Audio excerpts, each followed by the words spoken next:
Faites rayonner la foi sur le continent numérique. Ensemble, recueillons plus de 200 000 $ en 2012.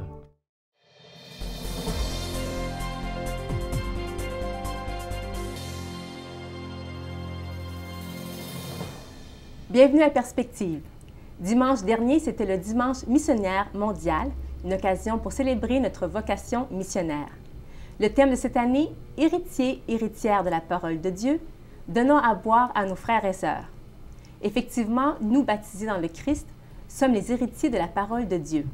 Dans son message pour le dimanche missionnaire mondial 2012, le pape Benoît XVI nous dit « Nous avons la responsabilité d'être attentifs à ceux qui sont loin, à ceux qui ne connaissent pas le Christ et qui n'ont pas encore fait l'expérience de l'amour de Dieu. » Aujourd'hui, je reçois Sœur Martine de la communauté des Agvières, envoyée en mission en Côte d'Ivoire sur le continent africain.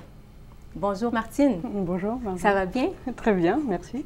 C'est bien, vous avez mis votre chemise africaine, ça vient d'Abidjan? Oui, tout à fait. Là-bas, on s'habille beaucoup en pagne. Okay. Il y a une créativité des couturiers locaux, pas de prêt-à-porter, tout est sur mesure. OK, c'est très joli. Merci. Alors, dites-nous, Martine, donc vous êtes une sœur missionnaire. Oui. Vous avez été envoyée à Abidjan, en Côte d'Ivoire. C'est ça. Dites-nous, pour vous, qu'est-ce que c'est d'être missionnaire? Alors, être missionnaire, je dirais, c'est d'abord être envoyé en mission. Et pour moi, tout baptisé est envoyé en mission. À partir du moment où il connaît le Christ, où il est baptisé, il a la mission de partager aux autres, en fait, cette bonne nouvelle de l'amour de Dieu, de la vivre, voilà, et de la faire connaître avec ses frères et sœurs au quotidien. Voilà. Donc, pour moi, ce n'est pas réservé, par exemple, aux religieux, aux prêtres, hein, mais c'est bien tout baptisé qui est appelé à être envoyé en mission, et que ce soit au loin, mais le loin peut être tout proche, c'est-à-dire son voisin de palier. Oui. Donc, voilà. C'est effectivement, souvent, on pense que c'est les religieux, les prêtres qui vont en mission, mais c'est tous les baptisés, en fait. Qu'est-ce que vous faites en Côte d'Ivoire? Alors, en Côte d'Ivoire, de formation, je suis travailleur social. Et donc, je travaille dans un département, avec les jésuites, qui s'occupe d'action sociale en milieu urbain. Parce que très tôt, nous nous sommes aperçus que annoncer l'évangile, c'était d'abord le vivre. Voilà. Et donc, le vivre sans être attentif aux pauvres, aux petits, aux oubliés, aux délaissés, il y avait quelque chose finalement d'un mensonge dans l'annonce de la parole qui pouvait être là. Et donc, mon travail, c'est de faire en sorte que des jeunes qui n'ont pas été à l'école, qui n'ont pas eu cette chance parce qu'ils sont une famille démunie, puissent apprendre un métier, souvent dans le métier de l'artisanat, et puis avoir accès à l'alphabétisation, c'est-à-dire pouvoir apprendre à lire, écrire, compter, pour pouvoir tenir une place dans la société qui soit digne, pouvoir pas avoir honte d'eux-mêmes, mais pouvoir mener son rôle de citoyen, et puis pouvoir ensuite subvenir à ses besoins, élever ses enfants, avoir mené des actions positives au sein du corps social. Depuis que vous êtes en Afrique, à Abidjan, est-ce que vous avez vécu des défis particuliers?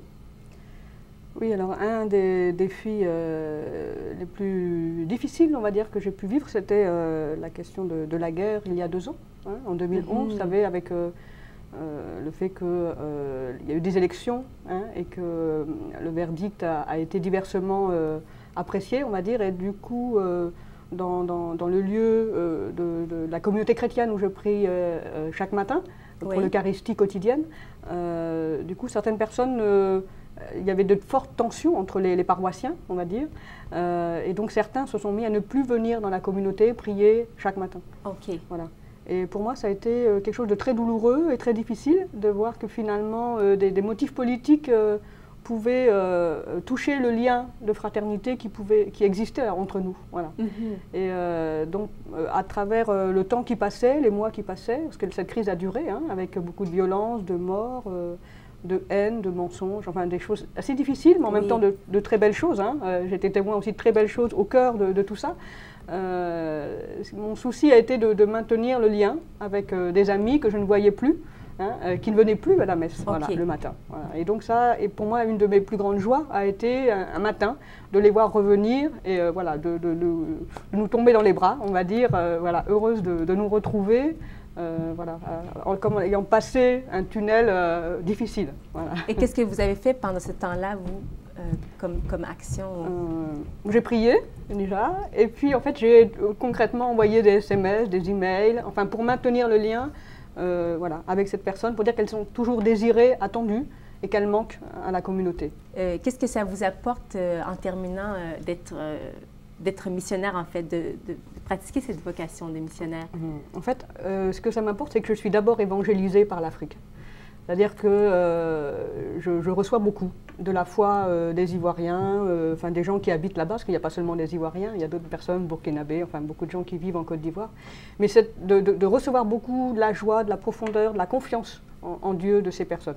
Donc en fait, je suis moi-même évangélisée par eux et je rends grâce à Dieu chaque jour d'être là parmi eux et qu'ils m'acceptent aussi comme leur sœur. Voilà. Bien, merci beaucoup, Martine. Merci à vous. Et puis, bonne continuité dans vos projets. Merci beaucoup, et à vous aussi. Merci. Alors, c'est tout pour nous. On se retrouve demain. Bonne soirée.